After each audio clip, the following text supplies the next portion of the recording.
Welcome back for another video. For this video, I've picked out all your biggest FPL dilemmas for your teams. Loads of great talking points this week again, so thanks for sending in. If you'd like yours answered in a future video, you just need to be subscribed and you'll see a post on your YouTube feed every Wednesday asking for your input. Data used in this video is from the Fantasy Football Scout members area, which is incredible value. Click the link below to become a member. Let's get into it then. Matty asks whether it's worth going for a Newcastle fullback in Hall or Livramento, given that Burn and Target are injured for a while. With both of them injured, there's three ways this can go really in how selections moving forward. Option 1 is Hall and left back, Trippier right back. Option 2 is Trippier and left back, Livramento right back. Or option 3 is Hal does a bit of both and he rotates. So it's pretty clear that we don't have enough information right now to make that decision. In the Champions League, Livramento actually started in right wing and Hall in left back. However, Almiron can play in right wing, so unlikely to see an out of position player in Livramento. The sensible thing to do here is to wait a couple of weeks and then assess what Newcastle do. If either of them nail down a spot, they'll be great picks. The other benefit to waiting is we might get further news on the extent of Botman's injury. If he does need surgery or he suffers a setback, then Lascelles is 4 mil and he's probably the standout, assuming that Hall or Livramento aren't nailed by that point. Gaming Experience asks what to do with Maddison and which defenders to buy as a Burn replacement. So Maddison first. The latest news is that he's not in training yet, but he could still make the game, so wait for the Friday press conferences and see what Postecoglou says. If he's out for Gameweek 12, then in the next segment we're going to talk about the perfect midfield. As far as Burn replacements, I've picked out a few. You might be looking at some other defender transfer this week, or maybe in the near future, not just Burn, so let's talk about the best cheap defenders. Gabriel for an extra 0.1 or 0.2 mil is great. There is a chance he's benched maybe 1 out of every 8 games as an example. There might be a problem you're willing to accept though, given the price and the quality of the defence. Guehi and Mitchell, home to Everton this week, and then they're away to Luton, so they're both great picks. Mitchell's goal last game was only a second of his Palace career in the league. He'll probably finish the season on about the same points as Guehi, so both are great picks. Maguire's home to Luton this week, and then he's away to Everton. The reverse fixtures of Palace's next two, and he's only 4.2 mil. These all work great as well because Villa have got Spurs away in Gameweek 13 and Tsimikas is away to Man City, so you can bench them in favour of any of these. If your defence is in good shape otherwise, then Colwell's a good long-term pick. Brighton home and maybe Man United away are the only games in the next 4 you'd want to play him, but from Gameweek 16 he's a set and forget starter. If I was on a wildcard this week, I'd definitely have Colwell. So Matty asks what's the ideal midfield to have in the long term, and he says it's really confusing with so many good options and fixtures. One thing that's great about this season is there's no clear template, certainly not like we've had in past seasons. We've got many teams that have no Haaland, we've got some with no Salah, we've got some with both. Many of us have got a front three with the likes of Haaland, Watkins, Alvarez or Nunez, and some of us are just playing a 3-5-2.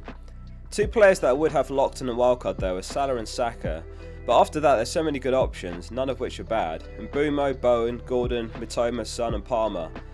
No perfect midfield at the moment, they're all strong picks. We'll know the perfect midfield in hindsight afterwards, but you can't really argue that any of those are bad picks right now. If we look at minutes per non-penalty expected goal involvement, Mbeumo's been outstanding this season, but he does have a couple of tougher games up next.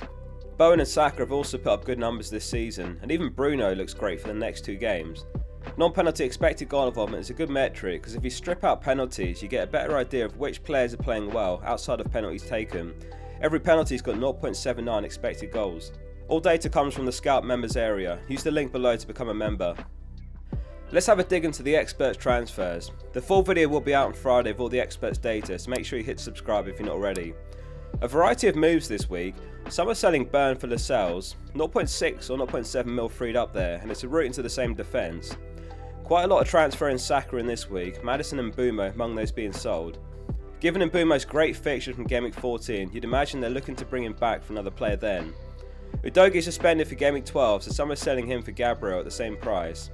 Neto isn't back till Gameweek 13 at the earliest after the international break, so Gordon for 0.1 mil more has got Bournemouth this game week, and he's got 8 returns in 10 games this season.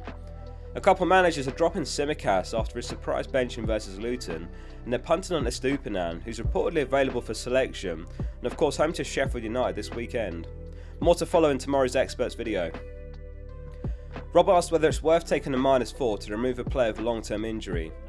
This one really depends on whether you need someone to start on your team, simply put. If you're down to 10 starters, or you're looking at playing someone like Kabore away to Man United for example, then you can justify the -4 there. Hits should be avoided at all costs, but there are examples like this when they're worth it. When you're otherwise playing 10 men, you can look at hits almost like a -2. In theory, if it's a good replacement, they should get a minimum of 2 points, whereas an injured player is getting 0. Calix says Matoma is a big captain choice this week. That's not a question, but thanks for sending in. Dave asks what's the best thing to do when you've got no weaknesses in your team and you've got 2 free transfers. In his case, he's looking at going cash to Guehi as an example. There's nothing inherently wrong with burning a transfer if your team's perfect, but it is usually possible to find somewhere to spend a transfer. It's definitely a trap we can fall into though. Just because you've got 2 free transfers, we feel like making one somewhere just because. And Cash de Guehi has potential to backfire. Cash has been seen in training already, so we can assume that he's fit and ready for the Fulham game at home, which is a great fixture. Since Turner has lost his spot, the move you suggested is logical to replace him with a cheap keeper. Jokosha is the one I'd go for 3.9 mil. Very jealous of the position you're in there, by the way. There's a few questions this week about the best goalkeepers. If you're in an unfortunate position where Turner was your only keeper, or perhaps you've got Flecken as your other who's flagged at the moment, then who are the best replacements? My initial thought was actually Sanchez, which sounds counterintuitive before Man City. Although he does have a few tough games ahead, goalkeepers are a bit different in the sense that they're very long term. We rarely make goalkeeper transfers besides injuries, so it matters how they do in the very long term rather than just the next few game weeks. I pulled up FPL review projections and I looked at a 12 game week horizon, which is the maximum we can look at. The premiums Ederson, Alisson and Pope are the top 3 here, and then it is actually Sanchez. They've got an amazing run of games from Game Week 16, which is where points lost in the short term will be clawed back. Defensively, Chelsea have actually been solid. They're actually 4th best in the league for expected goals conceded this season. It's the other end of the pitch where they've struggled to click, and even that I'm expecting a turnaround in once Nkunku's back in a few weeks. Yodi Krishnav is planning to bring in Doku, and he asks which to sell between Bowen and Diaby. So let's talk about Doku then after his 22-pointer last week. I'd be wary of Doku. It smells a bit like point chasing this week. 22 points were very likely the biggest score he put up all season, and it's reasonable to expect Grealish and maybe Foden to share minutes left wing. Particularly in tougher games, Grealish could be favoured for control. On top of that, Diaby and Bowen are both great picks for this week. Don't get me wrong, Doku's been really impressive, but that's not enough when you're Pep. 2 starts in his last 4 games, and we've seen Pep bench players immediately after a man of the match performance before. I expect to be a popular punt when the double game weeks roll around, likely in Game Week 20 when Man City should double.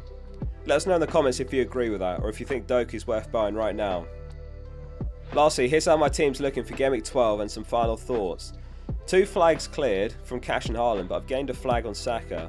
I watched the game and he went down awkward after a challenge and he was hobbling off. The ref made him walk the long way around the pitch, so I was watching him walk rather than the game by that point. He was barely hobbling by the time he got all the way round. Arteta was asked after the game and he said it was just a kick, and he was told by the physios that he wasn't happy to continue. And he said, I want to assume that he'll be okay. I'm also going to see what Tsimikas' involvement in the Europa League looks like and then decide between Maguire and Tsimikas. Haaland captain at the moment, but also tempted by Salah. Not considering anyone else for captaincy this week. If this video was helpful, please hit like before you go and subscribe if you're not already. Tomorrow we're going to catch up with the experts to unpack everything they're doing this week. See you soon for the next one.